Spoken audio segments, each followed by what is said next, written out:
Hello and welcome to Pattern Making with Let Morris. This is a dress that we've been working on today in the class. So we're just going to continue, and we're going to be doing the collar. We've done that in some other dresses that we've done before, but I just want to go over it again. It's a stand collar and it's got an opening in the back. So once again, you measure the back neck section from the center back to the shoulder, whatever that measurement is. For example, if it's 3, that's what we're going to use, standard measurement, and the front, which is 5. So that's what we're going to be using. So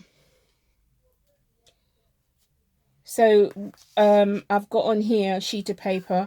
You just draw a straight line and we measure. We're going to call this section here center back, and we're going to call this center front. So I've measured the back, which is 3, and that is your shoulder, and from the shoulder to the center front it's 5. So I've put a mark. So once you've got those in position, you just do a rectangle by the depth of how deep you want the collar to be, and we're going to do that collar to finish 2 inches or 1.5 inches. So we square the line up, and we square the line up there, and we're going to make it a 2 inches collar, 2 inches collar, and then we do a rectangle.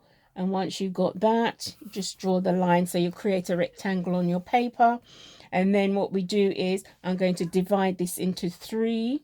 So I'm going to put one line there, 2, and another section there. So I've got 1, 2, 3, actually 4 section, but we're going to cut on these lines here that I've drawn here in between the shoulders at the front, because that's your shoulder, and 1 at the back there.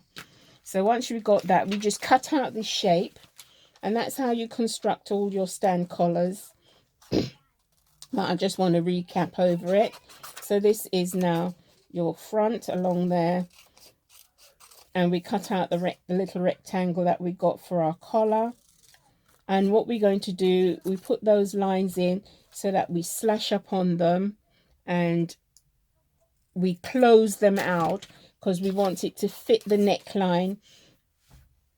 We want it to fit closer around the neck edge here, and it's wider at that section here where it touches, or it fits the garment. So don't forget to label it so that you know which section is what. That's your center front, and that is your center back. We're going to call that the center back. So what I'm going to do is fold a sheet of paper on a fold edge, and I'm going to slash up on the lines that I've drawn like that. Just don't cut it all the way through, just leave a little bit dangling on your sections. Okay, and we're going to do one in the back there. So we're going to place the center front on the fold of your paper, and all we're going to do is just close those over, so the neck edge at the nearest to the neck is getting a bit smaller, and we just close them over about 1/4, each section 1/4 inch and 1/4 inch, so that we're getting the shape. It's slightly curved at the inside edge. We're only closing them out 1/4 inch, 1/4, so that we get a curved edge. So once you've got that, you can sellotape it or stick it down, so you're getting a curved. So if I just hold that down, and I'll just mark it, and then you'll see once we've closed it, the shape that we're getting, slightly curved. So we're going to mark this edge as well, just little marks, and then we can connect them up.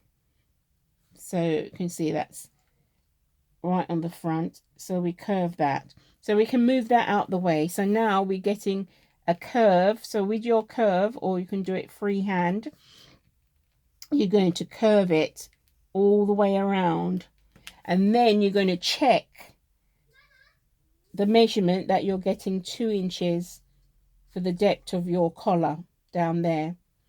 So it's got to be the same all the way along. So this is now your center front and this is your center back, and all we do is just add 1/4 of an inch on your neck edge there and 1/4 of an inch down the back, because that's all you need. And then on this edge where you stitch to the neck, 1/4 of an inch also, because that's all you need to attach your collar to the garment. So you've got 1/4 of an inch all the way around your collar. So that is now your collar shape. We then just straighten up the center back line, and then you make sure you've got nice curve going around your front all the way around to the center front. You get a nice curved line. So that is now your collar shape, and all we do is just cut out that shape. And you got to remember to put your notch in for the back. You know that is 3 inches from the center back there. So you put a notch there. So that is your shoulder. And from there to there is your front. So that's the back. So you've got your notch in. And then you just cut out the rest of the shape like that. Cut out your collar shape along the back